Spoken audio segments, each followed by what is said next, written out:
How's it going, everybody? Texas Man here. I hope you guys are all having a great day. Give this video a thumbs up if you guys really enjoyed it. Subscribe if you guys have not already. Also, do me the biggest favor of all. Hit the bell notification button so you guys don't miss out on future videos or streams here on my channel. And make sure to head over to Twitch. Follow me there at Douglas447 with a capital D. And in this video, we are going to be continuing on reading through the Chronicles of Unit 4. This is Chronicles of Unit 410, The Sea of Disaster, Part 2. If you guys haven't had a chance to check out Part 1 of this book, make sure you guys do that before you continue on in this video. And if you guys are going to be continuing on reading through with me, we're going to be starting on page 15, Chapter 4, Rings of Marriage. Enjoy. Chapter 4, The Rings of Marriage. God bless his soul, said Amy. Devon took control of the ship and began a course for Yon 4. Ash, would you like to be a member of Unit 4 again? Asked Douglas.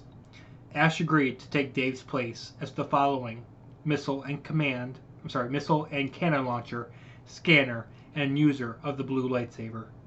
How did you receive Dave's lightsaber? Asked Deborah. He left it by the door before entering the building and sacrificing himself to prevent a core cloud disaster, said Douglas. 5 hours later. Location: armed ship, somewhere in Sector 20. My lord, you wanted to see us, said Ted Art, the leader of the raiders. All my generals, please sit down, said Nikolai Sith to 7 people. The 7 generals sat down and waited for their lord to speak. Welcome, Galatian General Hogor, Edward, and Susan, to my conference room, said Nikolai.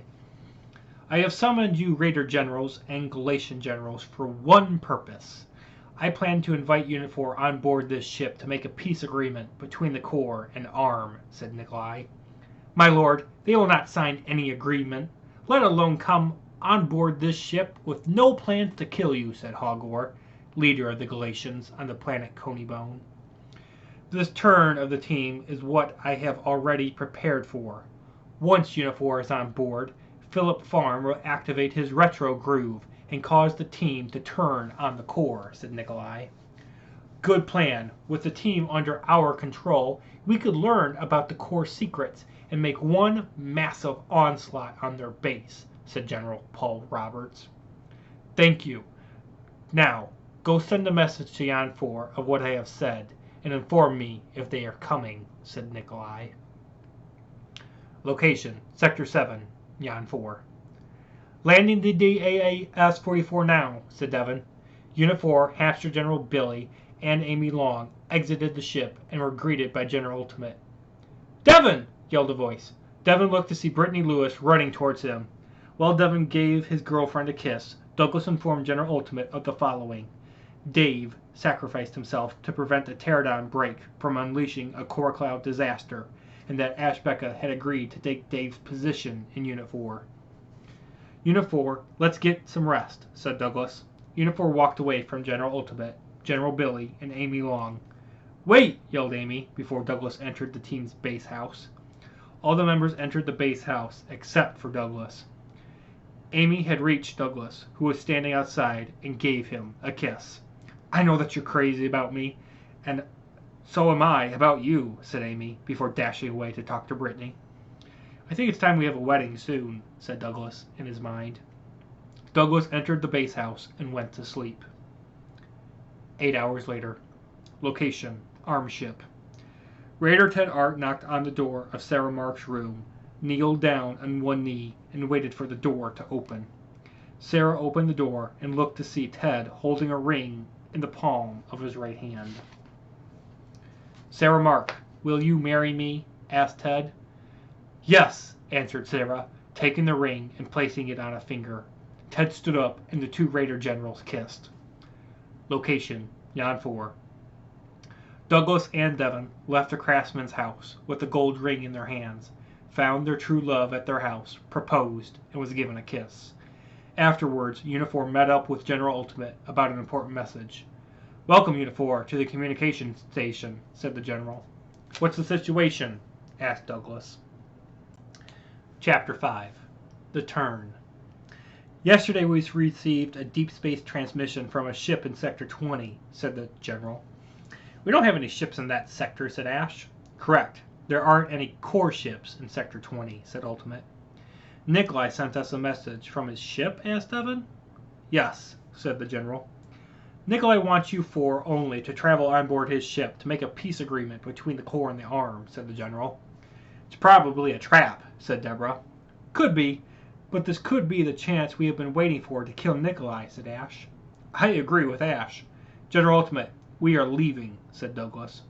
Unifor left General Ultimate, boarded the DAAS-44, and began a course for Nikolai's armed ship. Location, armed ship. My lord, we have received a message that Unifor is coming and will arrive within a few hours, said Raider General Ted to Nikolai. Excellent. My plan is working perfectly, said Nikolai. Location, DAAS-44. Devon, put the ship on autopilot for the coordinates of Nikolai's armed ship. I want all of us to get a nap before we have our little meeting, said Douglas. All the team members left the command bridge, walked down to their rooms, and entered. Hey, Douglas, said Ash with a confused face. Where am I going to rest? Asked Ash, still with half of his body the color of black. You can use my father's room, replied Douglas. Are you sure? Asked. Are you sure? What? Are you sure? Asked Ash. Yes, answered Douglas. 1 hour later. A bell rang inside of the DAAS-44. Douglas, Devon, and Ash bolted out of the room, ran to the command bridge, and looked out of the glass window to see an armed ship a few minutes away from them. The three members took their seats. Devon disengaged the auto-drive system, and Deborah stepped onto the command bridge. Douglas turned his chair around to see his mother in tears. What is wrong? Asked Douglas. While you three took a nap, I unleashed my sadness and anger about your father's death on Core Cloud, said Deborah. I was wondering when she was going to explode, said Devon, in the back of his mind. Deborah took her seat on the command bridge, and Douglas ordered her to put his voice on the speaker system. This is General Douglas Armstrong to Nikolai Sith. Please come in, said Douglas, sending a message to the armed ship. Welcome, Unifor. This is Raider General Ted Art, said a voice over the DAAS-44 speakers. Prepare for us to dock up with you, said Raider General Ted. No, we'll be traveling on board your ship using Corps fighters, said Douglas. Understood. Hangar bays are opening, said Raider Ted. Deborah shut off the speakers and looked at Douglas. I don't like this situation, said Ash. What do we do now? Asked Devon. Mom, I want you to remain here just in case Nikolai has an evil plan to betray us, and if so, to turn that ship into dust, said Douglas. In the meantime, Devon, Ash, and I will board that ship and put a hole in Nikolai's head with a lightsaber, said Douglas. Douglas, Devon, and Ash left the command bridge, loaded up a blaster rifle, ammunition, earpieces, and checked to make sure they had their lightsabers. The team members left the armory, opened a nearby door, and each person entered a Corps fighter. Follow my lead, said Douglas over his earpiece. Mom, please open the hangar doors, said Douglas on his earpiece. Deborah pressed a purple button on the command bridge. The hangar doors opened. The 3 Corps fighters blasted out of the DAAS-44 and entered the armed ship. Let's accomplish this mission fast, said Douglas. The 3 members exited out of their fighters and saw all the Raider generals by a door. This way, please, said Raider General Ted. The 3 team members followed the Raiders through the armed ship and were soon escorted into a conference room. Inside of the conference room, the 3 members looked to see the following people already in a seat: Nikolai Sith, Galatian General Hogor, Galatian General Edward, and Galatian General Susan. The Raider generals took their seats, and Philip prepared to activate the mind-controlling device, the Retro Groove. Welcome, General Douglas, Devon, and Ash. But where are Dave and Deborah Armstrong? Said Nikolai. My mother is on the DAAS-44 because she is ill, and my father is dead, said Douglas. So who are the members of Unifor then? Asked Nikolai. The 3 of us, and my mother, said Douglas. Nikolai looked at Philip to prepare to use the Retro Groove, unaware that Ash saw it. Please sit down, said Nikolai. The 3 members took a seat, and Philip activated the Retro Groove underneath the table. Now that you are here, I would like to discuss a treaty between the Corps and the Arm, said Nikolai. Please continue, said Douglas. This is my plan to end this war, said Nikolai, sliding a piece of paper across the table to Douglas. Douglas unfolded the paper and read it out loud. In agreement between the Corps and the Arm, both armies will cease the invention of weapons, troops, spaceships, and other means of building an army. All items will be locked away and stored on the planet Earth. All Corps forces will live only on New Earth, New Heaven, and Thin Line. All armed forces will live only on Earth, Earth 2, Earth 3, Pluto, the Moon, Cassandra, C7S6, Jan 4, FE74, and Core Cloud. Neither army will be allowed to leave the planet for any reason. Empty signature. Nikolai Sith. Douglas looked at his friends and then Nikolai. As you have seen, I have already signed it, but in order for this treaty to be in full action, you must sign it, said Nikolai to Douglas. Douglas! Sign it! Yelled Devon. Philip smiled at Nikolai, letting him know that he had turned Devon against the Corps. No, I will not sign this treaty, said Douglas. Douglas, I order you to sign it now, yelled Devon. Devon stood up, turned on his golden lightsaber, and pointed it at his brother's throat. I will not sign this treaty, said Douglas. I would suggest you do as your brother says, said Nikolai, with a grin on his face. Now, Douglas, yelled Devon. Ash looked at Devon and then Philip to realize he was mind-controlling Devon. Nikolai, we will meet again in the future, said Ash before using his teleportation powers. Zoom, zoom!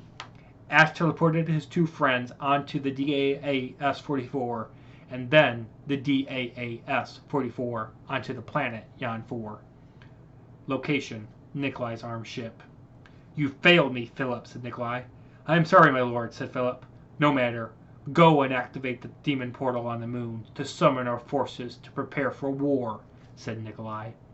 The Raider and Galatian generals walked to the command bridge and plotted a course for the moon. Chapter 6.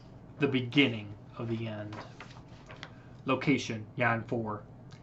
After telling Devon what happened to him, Unifor exited out of their ship and entered their base house to see Brittany Lewis, Amy Long, General Ultimate, and Jesus Christ. Welcome home, Unifor, but the time has come to collect the last item to destroy Nikolai, said Jesus, handing Douglas another scroll from God. The war between good and evil, Corps and Arm, is coming to an end, said Douglas in his mind. I hope this conflict is concluded soon, and with any luck we will be able to defeat Nikolai. I look around and realize one fact.